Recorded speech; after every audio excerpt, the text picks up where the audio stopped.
하는 거를 하지 말라. 그런 취지죠. 그죠? 그래서 아까 그 1호에 나와 있는 대부업법에 따른 대부업자라고 하지 않고 여신금융기관이라고 하지 않았습니까? 그죠? 이렇게 쓴 이유가 있는 거예요. 그리고 또 하나, 위에 안 읽은 부분 있죠? 자, 다만 부분 보겠습니다. 채무자와 대리인이 동의한 경우에는 또는 채권 추심자가 대리인에게 연락할 수 없는 정당한 사유가 있는 경우에는 그러하지 아니하다 했으니까 이런 경우에는 그쪽으로 도달하게 채무자에게 도달하게 할 수 있다는 거죠. 그죠? 동의를 한 경우야 당연히 도달하는 거고. 그리고 연락할 방법이 없다 대리인에게. 모르는데 어떻게 그쪽으로 통지를 해요. 그죠? 그러니까 그런 경우는 채무자한테 할 수밖에 없겠죠. 그러니까 채무자는 빨리 서면으로 고지를 해야겠죠. 이런 경우에. 그래서 이 조문을 잘 봐야 되는데 옆에 그 지문을 한번 볼까요? 대부업 등의 등록 및 금융이용자 보호에 관한 법률에 따른 여신금융기관은 채무자가 변호사법에 따른 변호사 등을 채권 추심에 응하기 위한 대리인으로 선임하고 이를 채권 추심자에게 서면으로 통지한 경우에 채권 추심자는 원칙적으로 채무와 관련한 채무자를 방문하거나 채무자에게 맑을 음향, 영상 또는 물건을 직접 도달하게 해서는 아니 된다? 그게 아니죠. 다음 각호를 제외하네 다음 각호에 포함된 사람 아닙니까? 여신금융기관이. 그죠?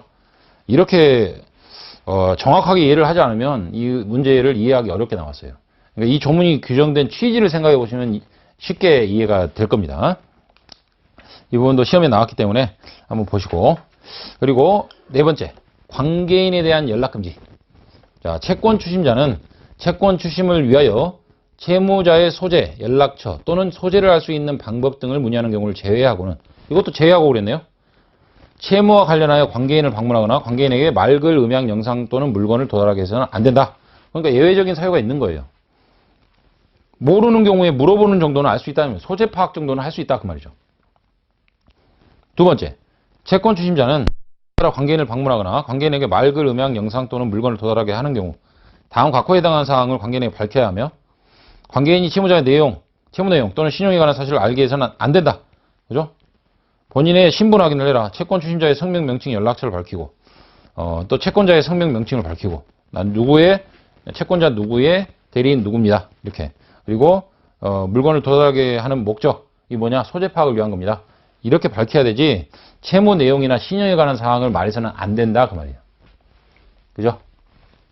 옆에 그 기출질문 볼까요? 채무자 연락두절 등 소재 파악이 곤란하여 채무자의 관계인에게 채무자의 소재 또는 연락처를 문의하는 행위도 채권 추심자 금지 행위에 해당한다? 아니죠. 예외죠. 그거는 소재 파악 정도는 할 수 있다 그랬고요. 그리고 채권 추심자는 채권 추심을 위하여 채무자의 소재, 연락처, 소재를 알 수 있는 방법 등을 문의하고자 하는 경우 관계자를 방문하거나 관계인에게 맑을 음향, 영상 또는 물건을 도달하게 할 수 있다. 이와 관련하여 채무자의 채무 내용과 신용 상태에 관한 사실은 채권 추심자가 관계인에게 밝혀야 할 사정이에요. 이건 밝히지 마라 그랬죠. 아까 알게 해서는 안 된다 그랬어요. 그러니까 소재 파악 정도.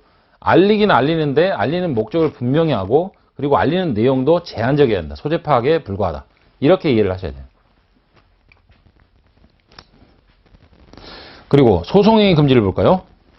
변호사가 아닌 채권 추심자는 채권 추심과 관련한 소송행위를 하여서는 안 된다.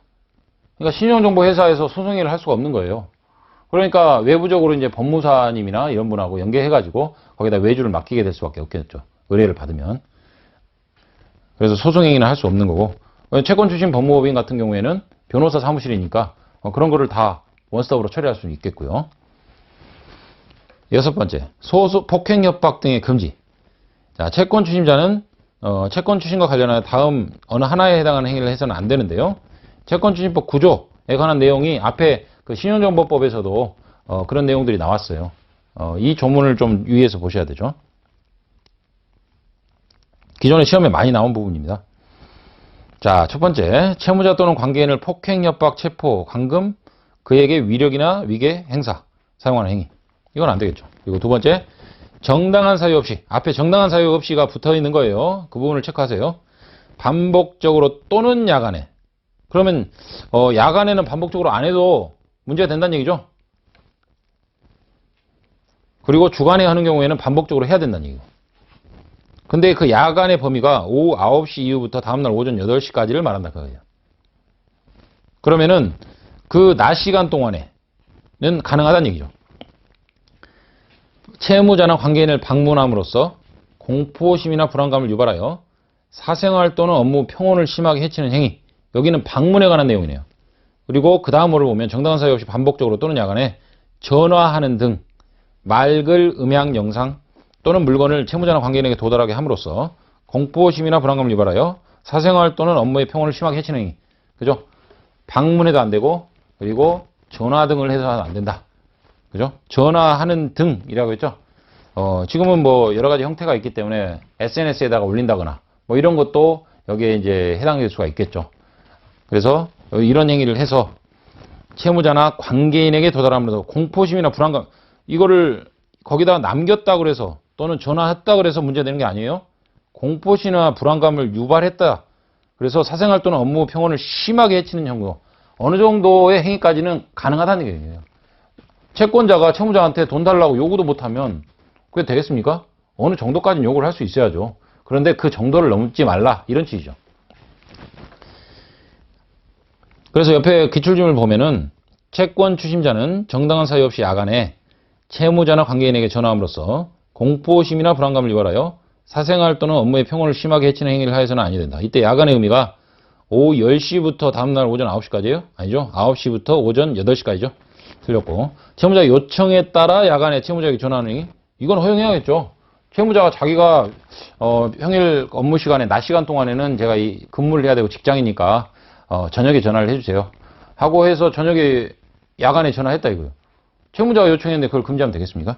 그거는 채무자의 어떤 인권을 침해할 여지가 없겠죠. 그러니까요. 그리고 네 번째, 채무자 외의 사람에게 채무에 관한 거짓 사실을 알리는 행위. 알리는 거는 괜찮죠? 채무자 외의 사람에게 채무에 관한 거짓 사실을 알리는 것. 이런 게 문제겠죠. 물론 이제 보증인을 포함한다니까, 그러니까 채무자 외의 사람이 보증인을 생각해 보시면 돼요. 만약에 채무자가 채무를 짓지 않으면, 변제하지 않으면 네가 갚아라고 세운 게 보증인 아닙니까? 그런데 보증인한테도 못 알리면 되겠어요? 근데 이걸 허위로 알리면 안 된다는 얘기예요. 그죠? 그리고 채무자 또는 관계인에게 금전의 차용이나 그 밖의 이와 유사한 방법으로 채무의 변제 자금을 마련할 것을 강요함으로써 공포심이나 불안감을 유발하여 사생활 또는 업무 평온을 심하게 해치는 행위.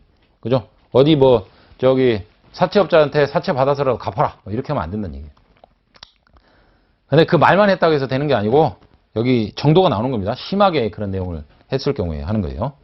그리고 채무를 변제할 법률상 의무가 없는 채무자 외의 사람에게 채무자를 대신하여 채무 변제할 것을 요구함으로써 공포심이나 불안감을 유발하여 사생활 또는 업무를 평온을 심하게 해치는 행위. 그러니까 뭐 가족들한테 이런 채무 관계를 알릴 수도 있잖아요. 알릴 수 있는데 알리지 말라고 돼 있긴 하죠. 그런데 이거를 금지 사항으로 해가지고 이걸 처벌할 정도가 되려면 그걸 알림으로써 이런 정도가 돼야 된다는 거예요. 공포심이나 불안감을 유발해가지고 사생활 업무 평온을 심하게 해줬다. 부들부들 떨려가지고 내가 지금 일을 못하고 있고 며칠간 알아놓고 막 이 정도 돼야 된다는 거예요. 그죠? 그래서 그런 부분을 좀 염두에 두셔가지고 생각해서 해야 된다는 거예요. 정도의 문제예요. 그리고 일곱 번째, 채무자의 직장이나 거주지 등 채무자의 사생활 또는 업무와